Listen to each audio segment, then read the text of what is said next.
Trump returns to world stage at Notre-Dame reopening in Paris.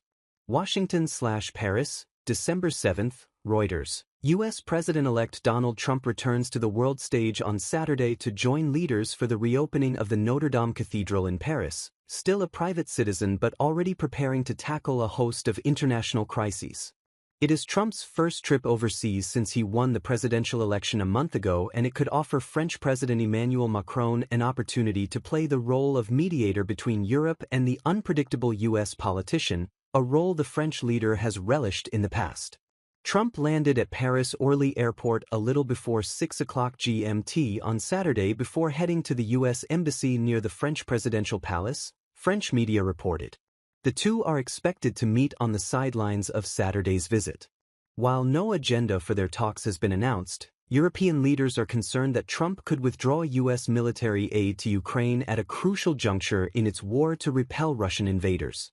Macron is a strong supporter of the NATO alliance and Ukraine's fight, while Trump feels European nations need to pay more for their common defense and that a negotiated settlement is needed to end the Ukraine war. Mr. Macron is repeating his personalized approach, which had some limited success during Mr. Trump's first term. Macron knows Mr. Trump greatly appreciates the pomp, circumstance and grandeur of state, and he provides it to him in abundance, said Heather Conley, senior advisor to the board of the German Marshall Fund, which promotes U.S.-European ties. Trump will join dozens of world leaders and foreign dignitaries for the ceremony reopening Notre-Dame Cathedral 5.5 years after it was ravaged by fire. Trump will also meet with Britain's Prince William, but it was unclear whether he will meet other leaders besides Macron. The Trump transition team did not respond to a request for details.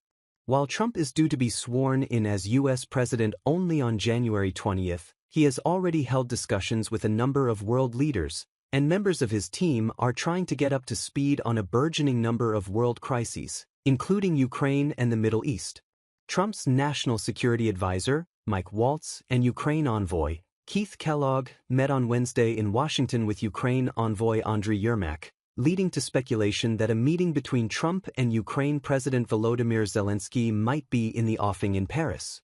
Macron's office said the French president will host a bilateral meeting with Trump at 15 o'clock GMT at the Élysée Palace, followed by a meeting with Zelensky an hour later, but did not say whether the three men will meet together. Trump, a Republican, was in power when Notre Dame burned in 2019.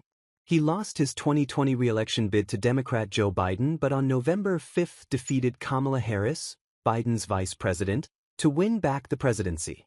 Symbolically, both Mr. Trump's presidency and Notre Dame have been restored in approximately the same time period. His visit to Paris is also the opening salvo of his return to the world stage, further diminishing the final days of the Biden administration, Conley said. Biden's wife, First Lady Jill Biden, will represent the United States at the Notre Dame reopening.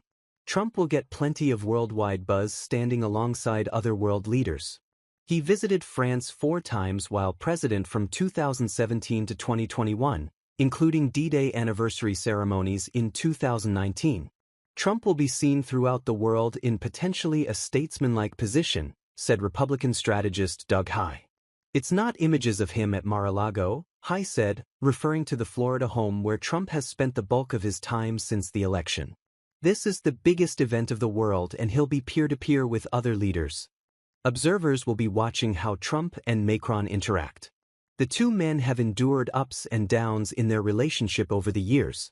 Macron invited Trump to the Bastille Day military parade in Paris in July 2017, a spectacle that inspired Trump to order up his own military parade in Washington to mark America's Independence Day in 2019. Trump hosted Macron at a White House state dinner in 2018, but a year later the two quarreled over comments Macron made about the state of NATO. Trump coming to Paris is a good coup by Emmanuel Macron, said Gerard Araud, France's former ambassador to Washington. It is indispensable to have a direct relationship with the only man who counts in the Trump administration, Trump himself. Macron, who has just over 2 years left as president, pursued a non-confrontational approach toward Trump during the latter's first term, hoping that by engaging with him he could win concessions. But as the years passed, Policy decisions on climate, taxation, and Iran in particular caused friction between the two leaders. By the end, it was a more fractious relationship.